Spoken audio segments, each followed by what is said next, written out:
हरियाणा के कुरुक्षेत्र में भारत पाक के बीच लगातार बढ़ रहे तनाव को देखते हुए हेल्थ डिपार्टमेंट अलर्ट मोड पर आ गया है। हेल्थ इमरजेंसी से निपटने के लिए डिपार्टमेंट ने पुख्ता इंतजाम का दावा किया है। डिपार्टमेंट की तरफ से सरकारी और प्राइवेट अस्पतालों में 2,956 बेड की व्यवस्था की गई है, जिनमें 542 बेड सरकारी और 2,414 बेड प्राइवेट अस्पतालों में रिजर्व किए गए हैं। एडवांस एम्बुलेंस तैनात। हेल्थ डिपार्टमेंट ने इमरजेंसी रिस्पांस को मजबूत करने के लिए कुछ 41 एम्बुलेंस को 24/7 ड्यूटी पर तैनात कर दिया है। इनमें 26 सरकारी और 15 प्राइवेट अस्पताल की एम्बुलेंस शामिल है। हर एम्बुलेंस पर ट्रेंड मेडिकल स्टाफ और डॉक्टर की ड्यूटी लगाई गई है, ताकि जरूरत पड़ते ही तुरंत रिस्पांस दिया जा सके। सरकारी तंत्र से जोड़े प्राइवेट अस्पताल। डिपार्टमेंट ने प्राइवेट अस्पतालों को सरकारी तंत्र से जोड़ा है, ताकि आपसी तालमेल से वक्त पर इलाज और सेवाएं दी जा सके। सभी अस्पतालों को जरूरी दवाइयों,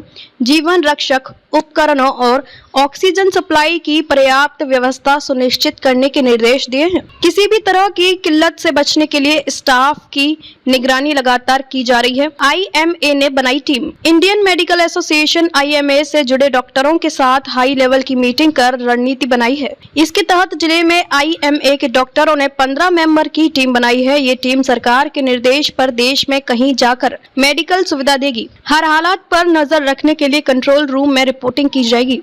जी डॉक्टर साहब, क्या बताना चाहेंगे जो मेडिकल के लिए तैयारी की गई है, जो तनाव ज़्यादा बात। हाँ, अभी आज ही सिविल सर्जन कुरुक्षेत्र के निर्देशानुसार एलएनजेपी सिविल हॉस्पिटल में हम जो बॉर्डर पे टेंशन चल रही है और जो वार की स्थिति है, इसके लिए हम अपनी मेडिकल टीम तैयार कर रहे हैं और इसमें हमने बेड और वार्ड अलग तैयार करा है और वेंटिलेटर है और टीम डॉक्टरों की लगाई है। कितने बेड हैं इसमें? एम्बुलेंस की सुविधा रहेगी? हाँ, इसमें 3 एम्बुलेंस की सुविधा रहेगी, 2 एडवांस एम्बुलेंस और 1 बेसिक एम्बुलेंस। तो कितने बेड रहेंगे सर? इसमें अभी फिलहाल 6 बेड का इंतजाम किया है। जिसमें ड्यूटी वगैरह है स्टाफ की, वो कौन? हाँ, इसमें इमरजेंसी स्टाफ रहेगा हमारा, जिसमें कि डॉक्टर है, नर्स है और टास्क फोर्स है। सर कोई अलग से वार्ड भी बनाया गया है? हाँ, एक वार्ड अलग से डेडिकेटेड रहेगा। जी सर, क्या कहना चाहेंगे सर, जो इंडिया और पाकिस्तान की सर जो स्थिति है काफी तनावपूर्ण चल रही है सर, इस चीज को देखते हुए सर हमारे हॉस्पिटल्स हैं सर, इसमें किस तरह की सुविधा रखी हुई है?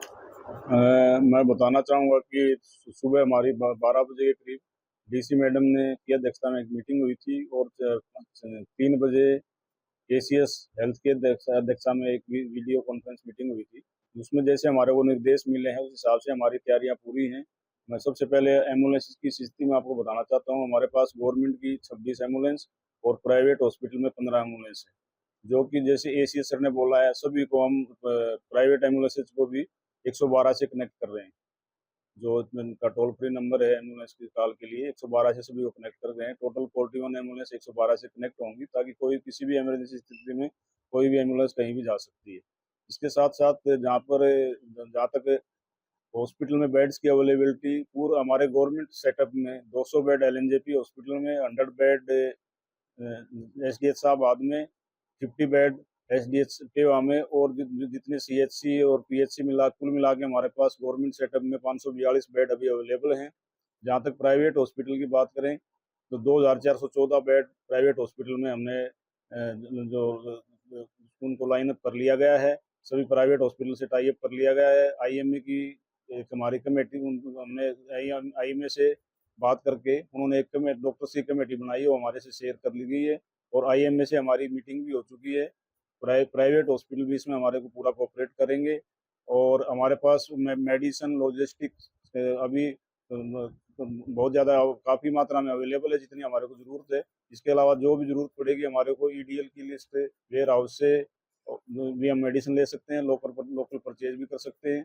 और जहाँ तक नोडल ऑफिसर की बात कर रहे हैं आप, डॉक्टर रमेश अग्रवाल डिसास्टर के जो डिस्ट्रिक्ट के नोडल ऑफिसर बनाए गए हैं और प्रोक्योरमेंट के लिए डॉक्टर जगमंदर, और इसके साथ साथ अन्य अदर डीपीसीएमओ उनको भी अलग अलग रेस्पॉन्सिबिलिटी हमने दे दी गई है। तो वो सभी अपना अपना काम, उन्होंने सभी ने अपना काम करना शुरू कर दिया है। और हम किसी भी इमरजेंसी के को डील करने के लिए पूरी तरह से तैयार है। सर ब्लड बैंक को लेकर सर जो है यहाँ बस- पर ब्लड बैंक अभी हमारे पास ब्लड बैंक में प्रचुर मात्रा में ब्लड अवेलेबल है और उसके लिए नोडल ऑफिसर जो डॉक्टर रमा है उनको उसका ब्लड बैंक का नोडल ऑफिसर बनाया गया है।